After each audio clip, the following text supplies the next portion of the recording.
Hey guys, this is Brad from Dallas Geek, and I'm here today with Joann Wagner. And we're here talking about your book series, Sir Pigglesworth's books. So tell me a little bit about these books.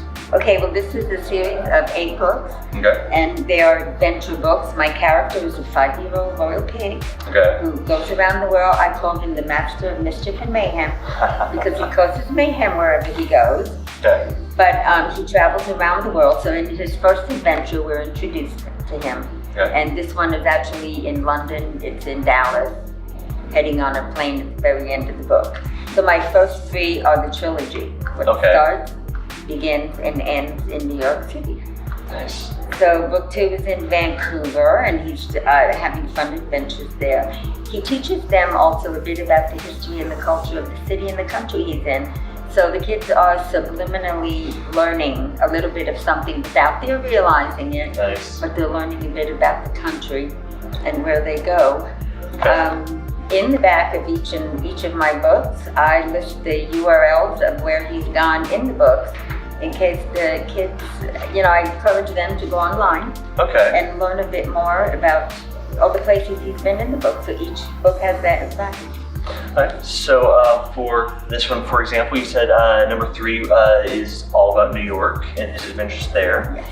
So then the end of the book, you have featured locations as, let's see, Central Park, Macy's Thanksgiving Day Parade, Rockefeller Center, the 9/11 Memorial, all the fun big places there. Very cool. Except the 9/11. Now he's English, he didn't know what it was. Sure, okay. And so I had to treat that gently. I had to be very diplomatic in how I talked about that because these books are in the schools, they're trying to get them into more schools. Okay. And so we have to be careful about how we But teachers have been very, very pleased with how it was handled. Very nice. Yeah. So if the first 3 are the trilogy, just show the beginning, the middle, and the end of the story, what are the rest? So book 4, this is the only place that's not real. This is Adventures in Pagonia. Okay. You've never heard of Pagonia.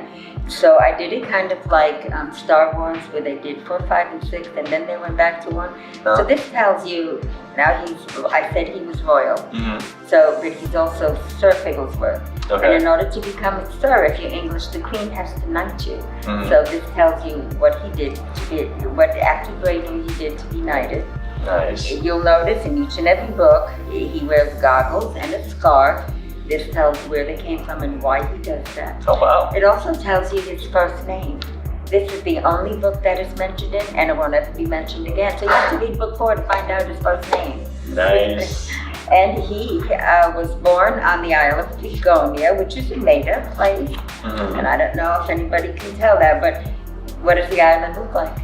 A pig. It's a pig. And they have places like Ormston and Hogstown and the Isle of Bacon and all things like that. Yeah, it's just a play on words. So this tells you his backstory. Very nice. Okay, and then he continues on. In book 4, he goes to Bermuda. He has awesome fun adventures there. Okay.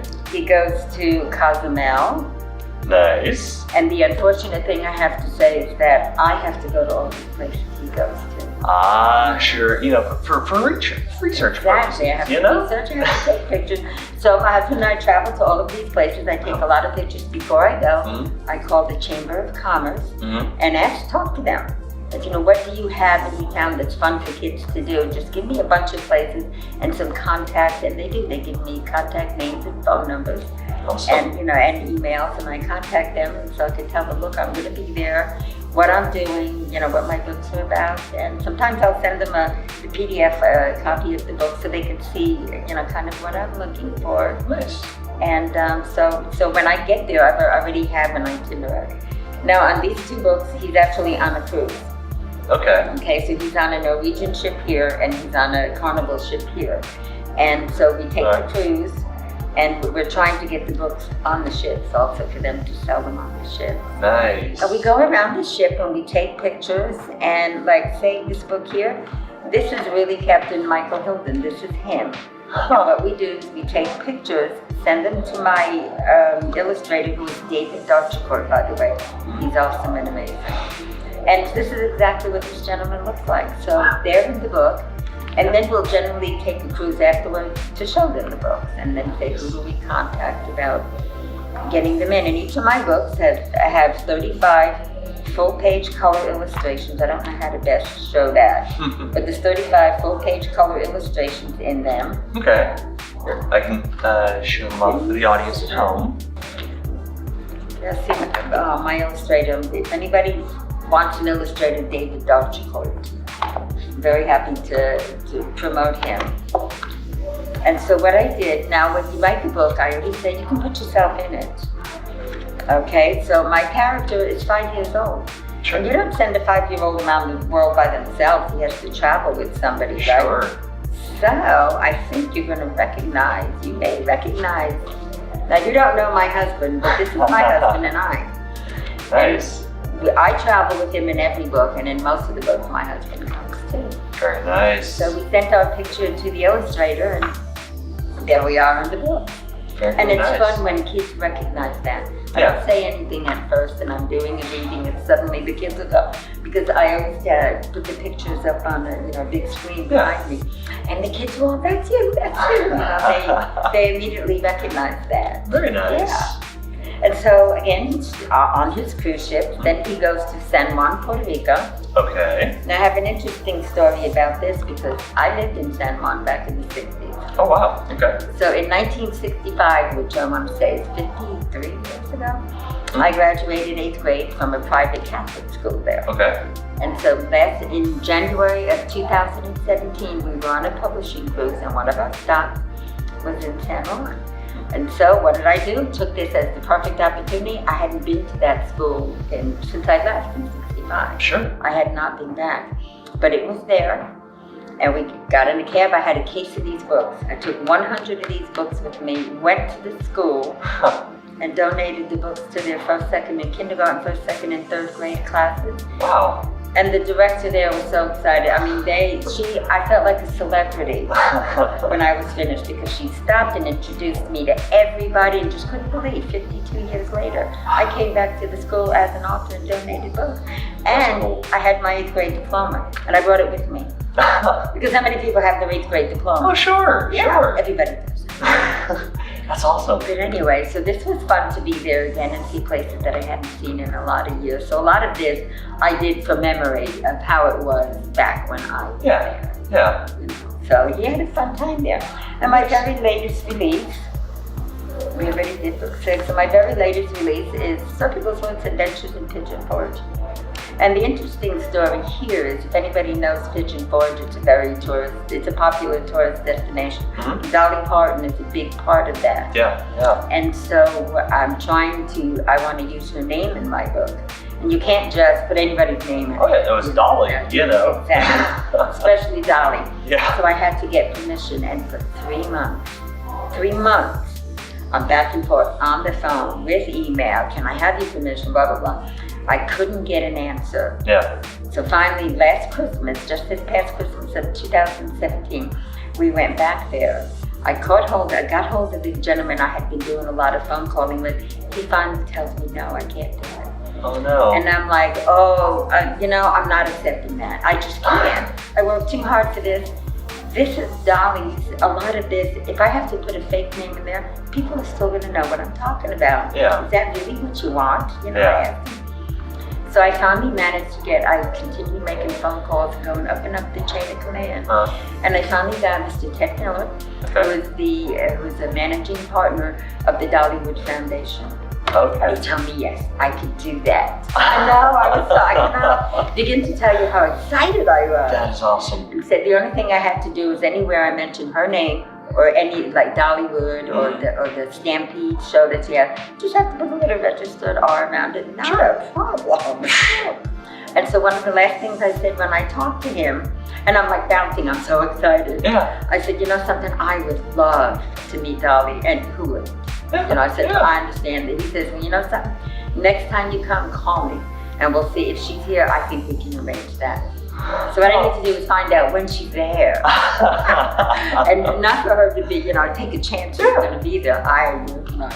Oh yeah. So our plan now for marketing, and Mel's Diner is in this, Westgate, which is my timeshare.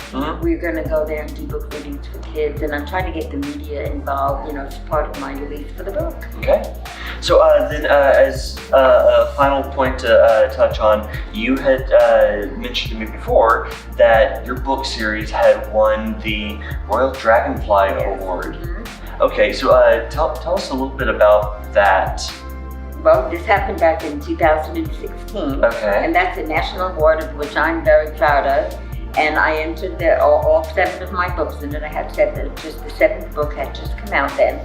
And when they called me and told me that I won, and they wanted to put me in their magazine. So one of the things I say, what do I and Christy Yamaguchi have in common? Well, we are on the cover of Story Monsters magazine. And of course, she's more featured than me, but my name is there. And I have a 4-page spread inside the book. Very nice. And so, yeah, I was very super proud of that. And they, announced it in their book, and there was a lot of media coverage on their end for that, which really helped my sales. Oh, yeah. I'm not going to say no to it. And then, of course, you also had mentioned that you had just last year taken first place for the Texas Authors Children's Chapter book, right? I had submitted my book to Alan for the consideration in it, and to my delight, I won. Okay. And so I have stickers that I put on the back of my book. Well, this one didn't win because this is brand new. Yes. So this hasn't won anything yet, but there it is there. I put stickers on each of my books. It's printed in the books now. And a lot of people do, they notice that. These are award-winning books. So I can proudly say, yes, I have award-winning books here. And my character, Oink Oink, is little Sir Pigglesworth. And whenever I go to a school or a library or a church to do book reading, every child gets a little pig. So I have thousands of these in my house. So I actually do have to ask, because I'm genuinely curious. So the box set for the books, does the little pig come with the box set? Yes, it does. If we go to a show and we purchase a complete box set, you get a little piggy with it. You also get it with the purchase of the trilogy. You get the box and the pig with the purchase of the trilogy. But they're also available singly. You can buy them singly. Sure. Yeah. All right, so you heard it here. You need to go find these books, and you got to get a hold of them just for the pig, at least. I mean, come on, look at the pig. Just don't bite the wings. They're not for animals or kids understand. You tell everybody that, and it's written on here. Nice. It's part of our advertising. All right. So yes, if you have children out there that are interested in a really fun illustrated book about a very adventurous pig, Sir Pigglesworth is something you should definitely check out. So until next time, this is Brad from Geek saying, see ya. Oink, oink.